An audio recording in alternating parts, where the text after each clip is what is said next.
Hello everyone, I welcome you all to study Niti. आज के session में हम लोग करेंगे 10 अर्थमेटिक क्वेश्चंस जो हमसे IBPS PO 2020 में पूछे गए थे। जैसे कि पिछले 2 सेशंस में मैंने आपको DI और पजल ऑलरेडी करा दी है, तो अभी जो 3 अक्टूबर को एग्जामिनेशन हुआ था हमारा, उसमें जितने भी क्वेश्चंस आए थे मैं यही कोशिश करूंगी कि सब डिलीवर हो जाएं आप तक। तो ये क्वेश्चंस अर्थमेटिक क्वेश्चंस पूछे गए थे, इससे आपको आइडिया लग जाएगा कि किस लेवल के क्वेश्चंस आते हैं और किन किन टॉपिक्स में से इंपॉर्टेंट जो है क्वेश्चंस पूछे जाते हैं। तो चलिए शुरू करते हैं हम अपने पहले क्वेश्चन से। अगर आप चाहें तो आप मेरे साथ साथ भी सॉल्व कर सकते हैं, अदरवाइज वीडियो को पॉज करते करते क्वेश्चन सारे सॉल्व कर सकते हैं एंड आप आंसर मैच कर लेना जैसे भी आपको अच्छा लगे। बाकी अगर आप सॉल्यूशन देखोगे तो आपको एक अच्छा खासा आइडिया लग जाएगा कि आपका मेथड कौन सा और मेरा मेथड कौन सा है। अगर डिफरेंट है तो आप कुछ नया सीख सकते हो, अगर सेम है तो वेल एंड गुड। तो यहाँ पे देखो पहला क्वेश्चन क्या कहता है, ratio of cost price to marked price of the article is 4:5। Shopkeeper जो है 15% का डिस्काउंट देता है मार्क्ड प्राइस पे, और मार्क्ड प्राइस जो है 15% का डिस्काउंट देता है, और मार्क्ड प्राइस जो हमारा है वो कितना है 720। यहाँ पे मार्क्ड प्राइस उसने बोला कि 720 है, यहाँ पे उसने बोला कि कॉस्ट प्राइस और मार्क्ड प्राइस का रेशियो कितना है 4:5। यहाँ पे कितना बोला है कि 720 है। ठीक है, हमें फाइंड क्या करना है, प्रॉफिट परसेंटेज।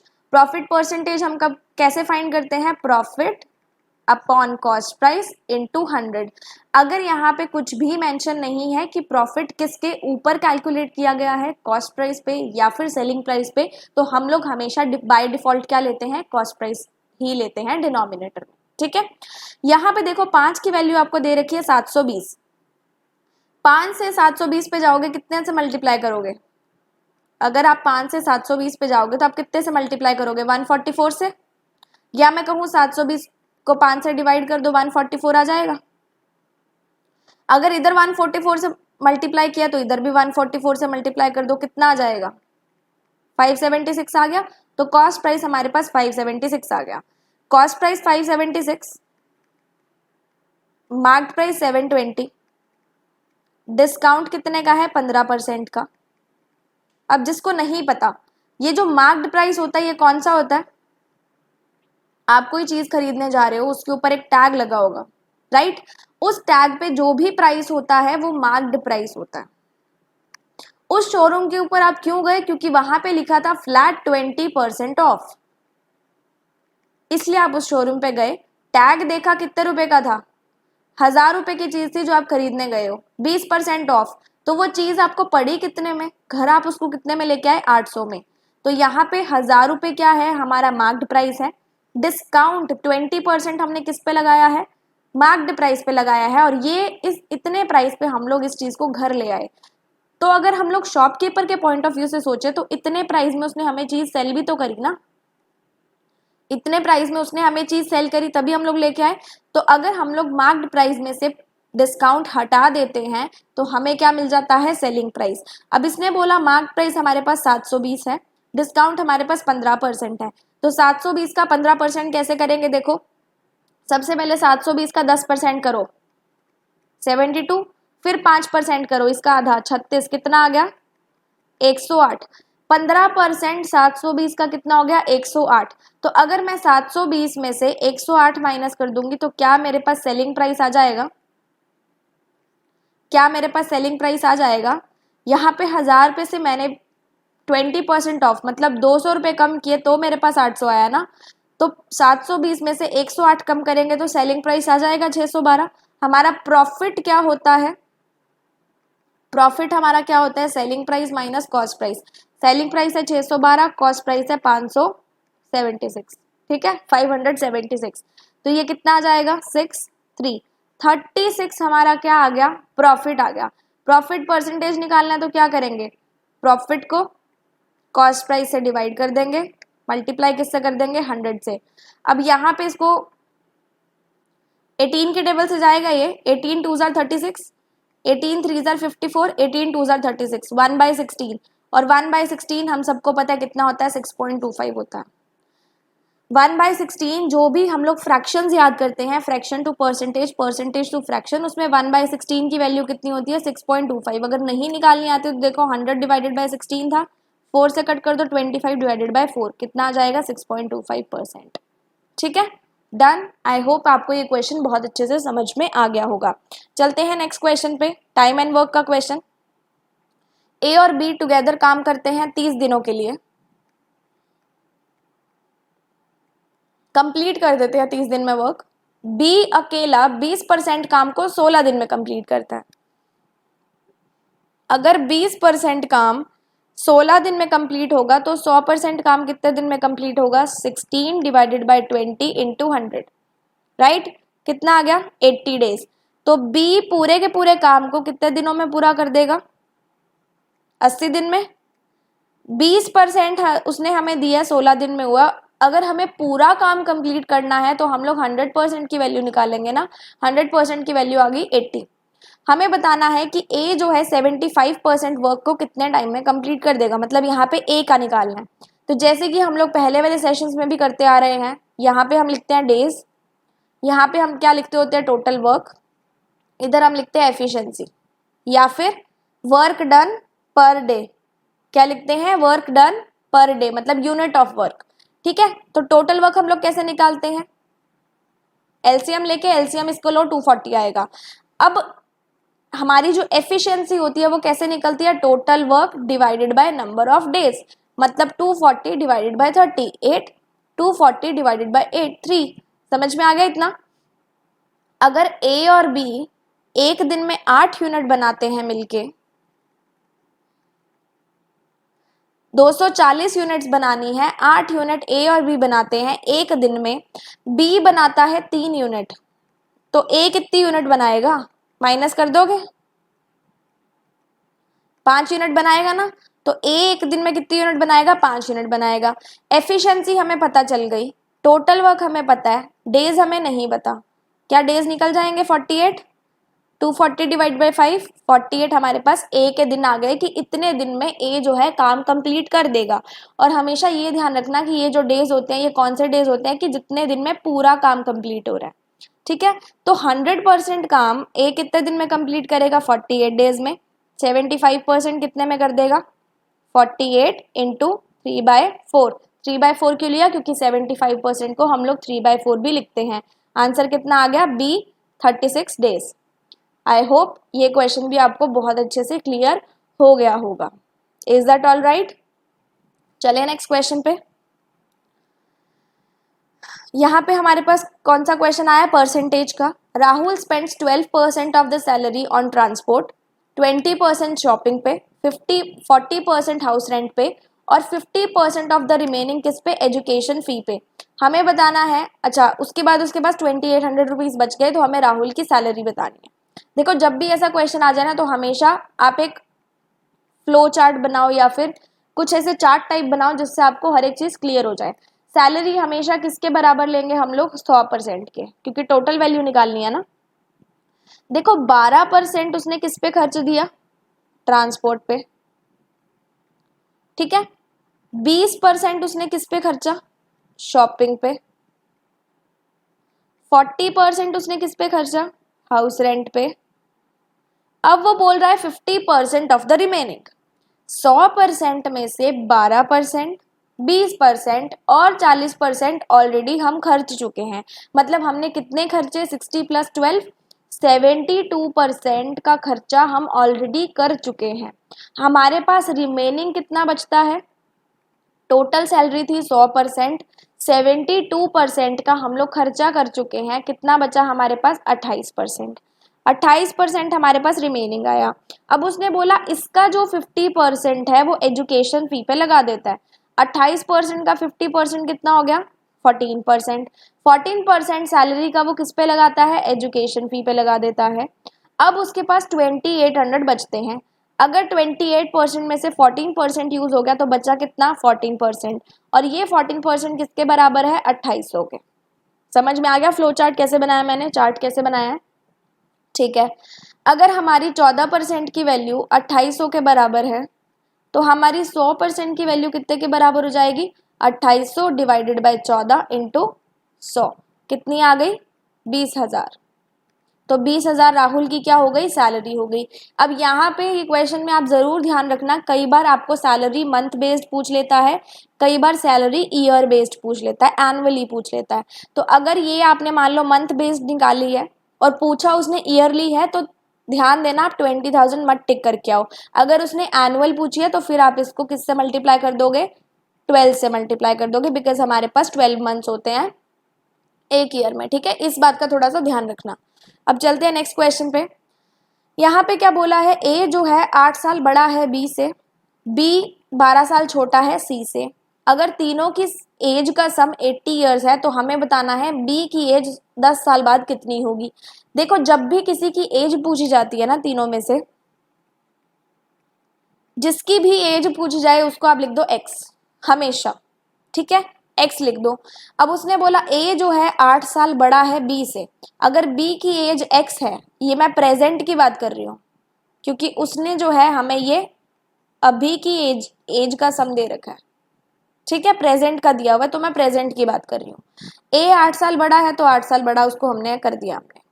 ठीक है, अब सी जो है वो बी सी से 12 साल छोटा है, बी जो है सी से 12 साल छोटा है, तो सी किसके बराबर आ जाएगा, बी में 12 साल ऐड कर देंगे तो सी की वैल्यू आ जाएगी ना, सी एल्डर हुआ ना बी से, तो सी की वैल्यू कितनी आ गई, एक्स प्लस 12 ईयर्स उसकी क्या आ गई, एज आ गई।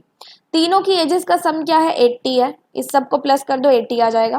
तो यहाँ से एक्स एक्स और एक्स कितना हो गया, 3x प्लस 20 किसके बराबर आ गया, 80 के।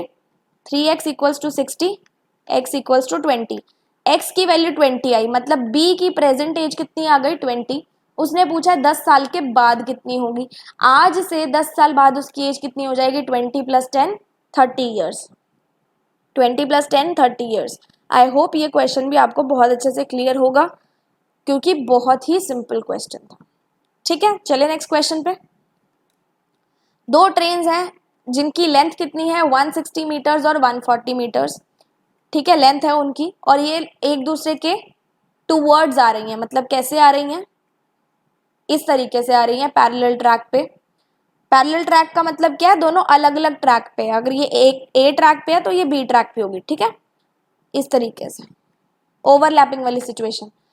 one at the rate of 75 kilometre per hour and another at the rate of 45 kilometre per hour. इसमें से एक की स्पीड कितनी है, रेट का मतलब क्या हो गया, स्पीड। जब भी किलोमीटर पर आ जाए, मीटर पर सेकंड आ जाए, समझ लेना स्पीड दी हुई है। एक की स्पीड है 75 तो दूसरी की स्पीड कितनी है, 45। एक की लेंथ कितनी है 160 तो दूसरी की लेंथ कितनी है 140। उसने बोला है कितने सेकंड्स लगेंगे इन दोनों को एक दूसरे को मिलने के लिए, या तो आ जाए मिलने के लिए या आ जाए क्रॉस करने के लिए, दोनों का मतलब एक ही होगा, दोनों का आंसर एक तरीके से निकलेगा। दोनों गाड़ियां एक दूसरे को क्रॉस कब करेंगी और दोनों गाड़ियां मिलेंगी कब। ठीक है, दोनों का मतलब सेम है। ये टाइम डिस्टेंस स्पीड का क्वेश्चन है। इसका आपको मेन एक फॉर्मूला तो पता ही होगा, डिस्टेंस किसके बराबर होता है, स्पीड इंटू टाइम के, ये आपको पता है। ठीक है, यहाँ पे जो डिस्टेंस होगा ना वो लेंथ ऑफ ट्रेन होगा। मैं आपको इसका लॉजिक भी बता देती हूँ। देखो, ये जो लेंथ ऑफ ट्रेन है, ये जो लेंथ ऑफ ट्रेन है, ठीक है, ये दोनों ट्रेन्स जो हैं अपनी अपनी लेंथ को कवर करेंगे ना मिलने के लिए। मान लो इस पॉइंट पे उनको मिलना है तो ये वाली ट्रेन अपनी लेंथ कवर करेगी, समझ में आ रही है, और ये वाली ट्रेन अपनी लेंथ कवर करेगी, दोनों अपनी अपनी लेंथ कवर कर रही हैं, दोनों इतना डिस्टेंस कवर करेंगी तभी तो इस पॉइंट पे जाके मिलेंगी ना। तो टोटल डिस्टेंस का मतलब क्या हो गया, length of both the trains. क्या मतलब हो गया, length of both the trains. Speed हमें दी हुई है, टाइम हमें निकालना है। ठीक है, यहां पे देखो ये मीटर में है, सेकंड में पूछा है, और ये किलोमीटर पर आवर में है। हमेशा यूनिट्स क्या होती हैं, किलोमीटर पर आवर या फिर मीटर पर सेकंड। ठीक है, आपसे जिसमें आंसर पूछा गया है आप उसमें जो है दूसरी वैल्यू को कन्वर्ट कर दोगे। आपको सेकंड में पूछा है मतलब आप लोग इस वाले फैक्टर को कंसीडर करोगे, मीटर पर सेकंड में आंसर निकालना है।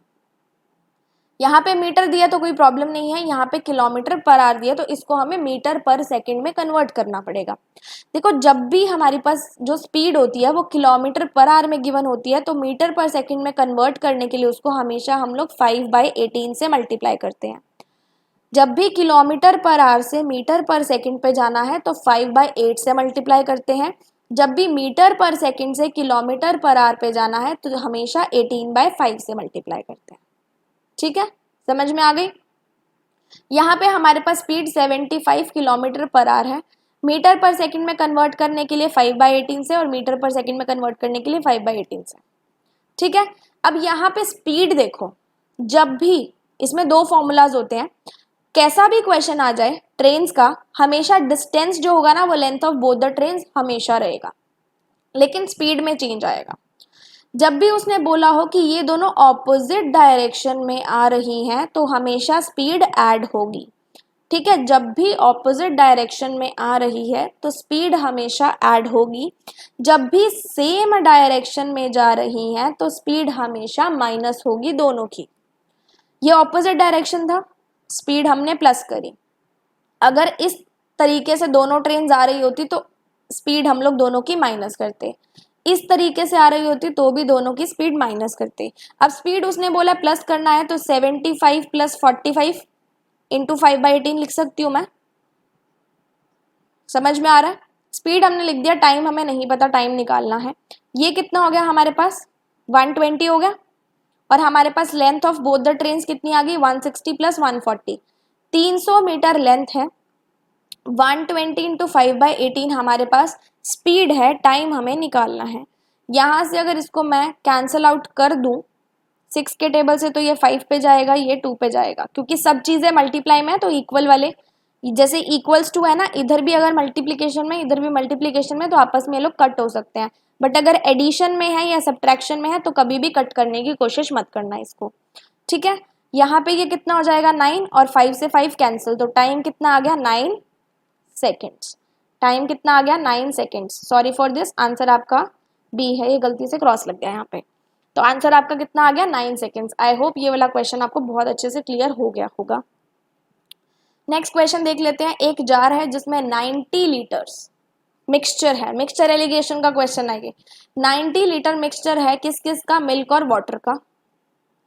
90 लीटर मिक्सचर है किस किस का, मिल्क और वाटर का। इसको मैं हमेशा ना फ्लो चार्ट बना के करती होती थी तो मुझे हर एक चीज बहुत अच्छे से क्लियर रहती थी। जिसमें मिल्क और वाटर का रेशो कितना है 5:4। कितना रेशो है 5:4। टोटल हमारे पास क्वांटिटी कितनी है 90, मिल्क और वाटर का रेशो कितना है 5:4। तो हमेशा 90 को किससे डिवाइड करेंगे, रेशो के टोटल से। 1 यूनिट की वैल्यू आ गई 10 तो 5 की कितनी हो जाएगी 50 और 4 की कितनी हो जाएगी 40। मतलब इसमें 50 लीटर मिल्क है और 40 लीटर पानी है। 45 लीटर पूरे मिक्सचर में से निकाल लिया गया।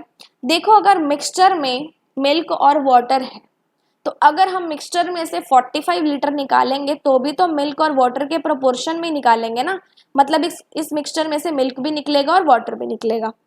और हमें पता है मिल्क और वाटर का रेशो कितना है 5:4। टोटल मिक्सचर निकाला 45, रेशो का टोटल कितना आया है 9, तो 1 यूनिट की वैल्यू कितनी आ गई 5। मिल्क निकाला 5, 5 × 5 25 और वाटर निकाला 4 यूनिट्स, 4 × 5 कितना हो गया 20।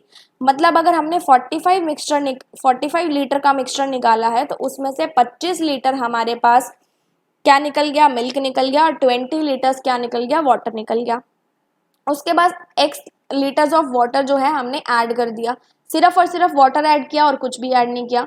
उसने बोला है मिल्क और वाटर का रेशो 2/3 बन जाता है। सबसे पहले यहाँ पे देख लो, अभी हमारे पास मिल्क कितना बचा 25 लीटर, यहाँ पे वाटर कितना बचा 20 + x लीटर। उसने बोला है ये जो मिक्सचर है उसमें मिल्क और वाटर का रेशो कितना है हमारे पास 2:3। कितना है 2:3। Is that clear? तो यहाँ से इसको करेंगे क्रॉस मल्टीप्लाई, तो 75 = 40 + 2x, ये वो बन जाएगा 35 = 2x। तो x की वैल्यू कितनी आ गई हमारे पास 17.5।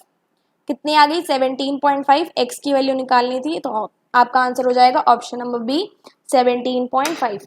जब भी ऐसा कोई क्वेश्चन आ जाए तो प्लीज़ इसको चार्ट बना के किया करो अगर आपको नहीं समझ में आता है, क्योंकि अगर आप इस तरीके से स्टेप बाय स्टेप चलोगे तो हर एक चीज़ आपको बहुत अच्छे से क्लियर होती जाएगी। अब ये क्वेश्चन बोट एंड स्ट्रीम का है। इसने देखो क्या बोला है, एक बोट को 2 घंटे ज़्यादा लगते हैं ट्रैवल करने में अपस्ट्रीम, अगर हम कंपेयर करें डाउन स्ट्रीम में सेम डिस्टेंस में, मतलब जितना डिस्टेंस अपस्ट्रीम में चल रहा है उतना ही डाउन स्ट्रीम में चल रहा है, लेकिन अपस्ट्रीम में 2 घंटे ज़्यादा लग रहे हैं। अगर डिस्टेंस हमने ट्रैवल किया है बोट से कितना 120 किलोमीटर, तो हमें बताना है ratio of speed of stream, stream की स्पीड और बोट इन स्टिल वाटर की स्पीड का रेशो हमें यहाँ पे गिवन है। देखो स्ट्रीम की स्पीड क्या होती है, मान लो ये झरना ऊपर से नीचे बह रहा है, तो ये जिस स्पीड से बह रहा है वो होगी स्पीड ऑफ स्ट्रीम। और स्टिल वाटर का मतलब क्या है, खड़ा, मतलब खड़ा पानी है, like water is not moving, और उसमें एक बोट है वो मूव कर रही है, तो ऑब्वियस सी बात है ना कि इसके अंदर हम लोग बोट की स्पीड लेंगे, राइट। तो स्पीड ऑफ स्ट्रीम कितनी है 1 और स्पीड ऑफ बोट कितनी है 5 रेशो में। और हमेशा मैंने आपको जब भी ऐसा क्वेश्चन कराया तो ऑलरेडी बताया है कि स्पीड ऑफ स्ट्रीम को हम क्या लेते हैं v, और speed of boat in still water को क्या लेते हैं u लेते हैं। ये क्या बन गया, u लेते हैं, ठीक है। तो हमें क्या बताना है, speed of boat in still water, हमें u फाइंड करना है, ठीक है, समझ में आ गई। अप स्ट्रीम जो होती है वो होती है u माइनस वी, और डाउन स्ट्रीम जो होती है वो क्या होती है u प्लस वी। समझ में आ गई।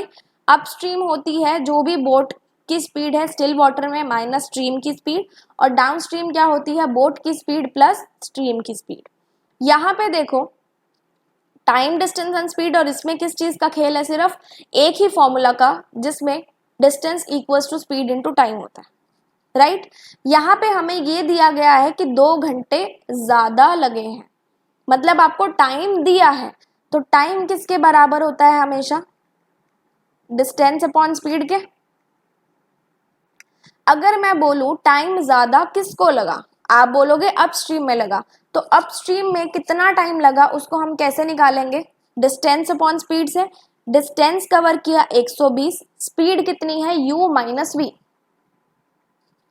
माइनस डाउन स्ट्रीम में कितना कवर किया 120 किलोमीटर u प्लस वी में, और अपस्ट्रीम में डाउन स्ट्रीम से टाइम ज्यादा कितना लगा 2, मतलब डिफरेंस हमें पता है कि 2 घंटे टाइम ज्यादा लगा। तो अपस्ट्रीम में से डाउनस्ट्रीम के टाइम को निकाल दो, 2 घंटे आ गए। u की वैल्यू 5 है, v की वैल्यू 1 है, तो यहाँ पे कितना हो जाएगा 4x ले लेते हैं क्योंकि रेशो में है। यहाँ पे कितना आ जाएगा 6x ले लेते हैं क्योंकि रेशो में है। इसको इससे कट करोगे 30 आ जाएगा, इसको इससे कट करोगे 20 आ जाएगा। तो यहाँ पे 1/x कॉमन ले लो, 30 माइनस 20 10 हो जाएगा इक्वल्स टू 2, ये कट जाएगा। तो x की वैल्यू कितनी आ जाएगी 5, x की वैल्यू हमारे पास 5 आ गई, u हमारे पास था 5x, v हमारे पास था x, इसको हमने x में ही लिया ना, तो 5x की वैल्यू आपके पास कितनी हो जाएगी 25 किलोमीटर पर आवर। आंसर कितना हो गया आपका ऑप्शन नंबर बी। चलते हैं नेक्स्ट क्वेश्चन पे। पार्टनरशिप का क्वेश्चन है, उसने बोला है ए और बी इन्वेस्ट किस में करते हैं 2:3 में।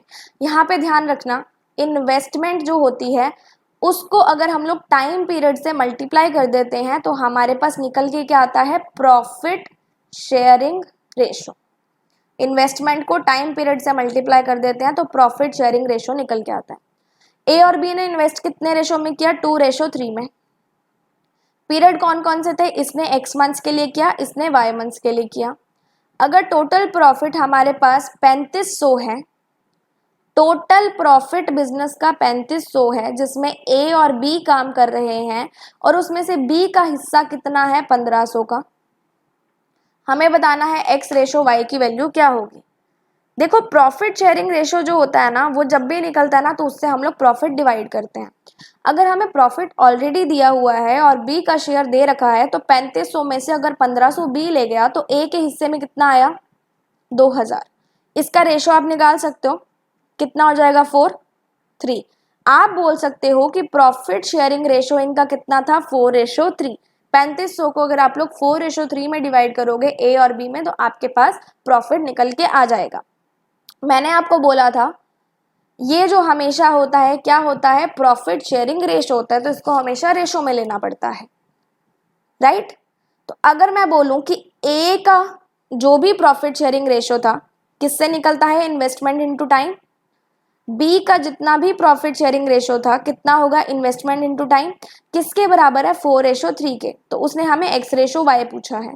यहां से ये जाने दो 2, यहां से जाने दो 1, तो x बाय वाई कितना आ गया 2/1, that means x ratio Y कितना आ गया 2:1। It is a very simple question, सिर्फ और सिर्फ आपको ये चीज ध्यान होनी चाहिए, आंसर आपका बहुत इजीली निकल जाता है। ठीक है, अब ये नेक्स्ट क्वेश्चन हमारे पास किसका आया, मेंसुरेशन का। मेंसुरेशन हम में से काफी लोग छोड़ देते हैं, बट इस चैप्टर को हमें छोड़ना नहीं चाहिए बिकॉज बहुत इजी क्वेश्चन आते हैं। आप देखना ये भी कितना इजी क्वेश्चन है। Ratio of length to breadth of rectangular floor कितना दिया हुआ है 2:1, मतलब लेंथ और ब्रेड्थ का रेशो है 2:1। अगर 1440 रुपीज लग गए फ्लोर को पेंट करने में, जो हमारे पास सिर्फ और सिर्फ फ्लोर है, ये हमारे जिस रूम में आप बैठे हो उसका जो फ्लोर है उसको आपने पेंट करना है, उसको पेंट करने में आपके रुपए कितने गए 1440। और पर स्क्वायर मीटर का आपके पास यहाँ पे अमाउंट कितनी थी कि उसने जो भी आपके घर पे पेंट करने आया उसने आपको बोला कि मैं 5 रुपए लूंगा पर स्क्वायर मीटर के हिसाब से। उसने बोला है लेंथ और ब्रेड्थ का डिफरेंस बताओ रेक्टेंगुलर फ्लोर का। देखो यहाँ पे आपके पास एक यूनिट, अगर आपको समझ नहीं आता ना कि मुझे पेरीमीटर लेना है इस फ्लोर का या फिर एरिया लेना है, कई लोग कंफ्यूज हो जाते हैं ना कि यहाँ पे अगर हम लोग फ्लोर को पेंट कर रहे हैं तो क्या हमें पेरीमीटर लेना है, क्या हमें एरिया लेना है, ये हमें नहीं पता चलता। देखो यहाँ पे जो उसने अमाउंट दी है किसके हिसाब से दिया, पर स्क्वायर मीटर के हिसाब से। यहाँ पे पेरीमीटर जब भी आप निकालोगे वो मीटर में निकलेगा और एरिया जब भी निकालोगे वो पर मीटर स्क्वायर के हिसाब से निकलेगा। तो यहाँ पे आपको पर स्क्वायर मीटर दिया है, मतलब डेफिनेटली क्या निकलने वाला है, एरिया निकलने वाला है। एक तरीका तो ये है गैस करने का। दूसरा ये है कि अभी मान लो आप जिस फ्लोर को देख रहे हो नीचे जो आपका फ्लोर है उसको अगर आप पेंट करना चाहोगे तो आप उसका पूरा एरिया कवर करोगे ना, पेंट करके पूरा लेंथ और ब्रेड्थ पूरी कवर करोगे ना आप उसकी, तो उसमें पेरीमीटर को नहीं लेंगे ना, क्योंकि पेरीमीटर हमारे पास क्या होता है, सम ऑफ ऑल साइड्स होता है। हमें सिर्फ और सिर्फ साइड्स को कवर नहीं करना है, हमें पूरे के पूरे फ्लोर को कवर करना है। तो जब भी फ्लोर को कवर करना है तो उसका एरिया लेते हैं। ठीक है, यहाँ पे देखो फ्लोर को पेंट करने के लिए 1440 रुपए लिए गए। मैंने आपको बोला एरिया लिया गया पेंट करने के लिए और पर मीटर स्क्वायर की अमाउंट कितनी है 5, मतलब 1 मीटर स्क्वायर पे वो 5 रुपए लेगा। तो अगर मैं बोलूं इतना टोटल एरिया था, इतनी उसने पर स्क्वायर मीटर के हिसाब से अमाउंट ली, तो उसका टोटल बिल बन गया 1440 का। ऐसा ही होगा। तो एरिया हमारे पास किसके बराबर आ जाएगा, कट कर दो इसको, 288 के, 288 मीटर स्क्वायर। समझ में आ गया। ठीक है, यहाँ पे उसने बोला लेंथ और ब्रेड्थ का रेशो कितना है 2:1। तो एरिया हमेशा क्या होता है L इंटू बी। लेंथ हमने कितनी लेनी है 2x क्योंकि रेशो में है, और ब्रेड्थ कितनी लेनी है x। तो 2x इंटू एक्स कितना हो गया 2x स्क्वायर इक्वल्स टू 288 144। तो x स्क्वायर किसके बराबर आ गया 144 के। x की वैल्यू 144 किसका स्क्वायर होता है 12 का, तो प्लस माइनस 12 हमारे पास x की वैल्यू आ गई है।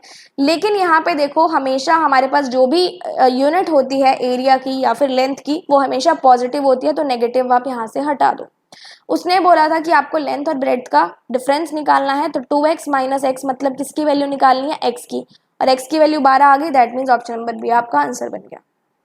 ठीक है, ये क्वेश्चन भी देख लेते हैं। यहाँ पे आपके पास सिंपल इंटरेस्ट का क्वेश्चन है। उसने देखो क्या बोला है कि शॉन है वो 8000 इन्वेस्ट करता है स्कीम ए में सिंपल इंटरेस्ट पे 15% पर एनम के हिसाब से x ईयर्स के लिए।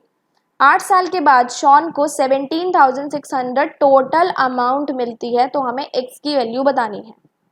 जब भी ऐसे क्वेश्चन में वर्ड यूज किया जाए टोटल अमाउंट या फिर amount received at the end of the particular period, तो अमाउंट रिसीव्ड क्या होती है हमेशा जो भी हम लोग प्रिंसिपल पे करते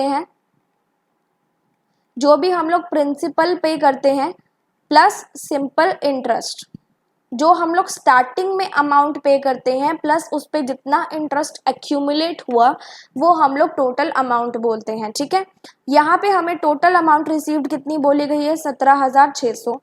हमने शुरुआत में पैसे जमा कितने कराए थे 8,000। सिंपल इंटरेस्ट उस पर कितना लगता है? सिंपल इंटरेस्ट का फॉर्मूला सबको पता होगा, principal into rate into time divided by 100। यहाँ पे प्रिंसिपल कितना है हमारे पास? 8000। प्रिंसिपल मतलब जो इनिशियल अमाउंट दी है। रेट कितना है? 15%। और टाइम कितना है? x years. इक्वेशन बन गई, सॉल्व आप कर लोगे, इसको इधर ले जाओ। 17,600 माइनस 800 कितना हो जाएगा आपके पास? 9,600 इक्वल्स टू 8,000। 8,000 का इसको यहाँ से कट्टी कर दो, तो ये कितना आ जाएगा? 80 इंटू 15 कितना हो जाएगा? 1200 इंटू एक्स। तो इसको कट कर सकते हो, कितना आ जाएगा? 8। एक्स की वैल्यू कितनी आ गई? 8।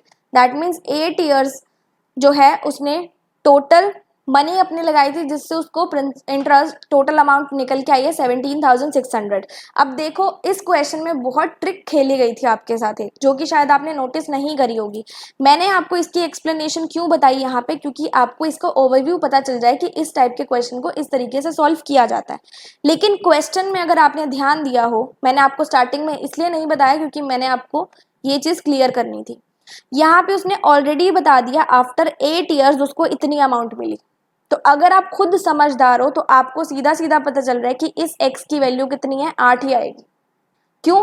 क्योंकि उसने जो भी पैसा इन्वेस्ट किया, अगर वो 8 सालों के लिए इन्वेस्ट कर रहा है तो डेफिनेट सी बात है ना कि ये वाले जो साल होंगे ये 8 ही होंगे, तभी तो ये अमाउंट निकल के आ रही है ना।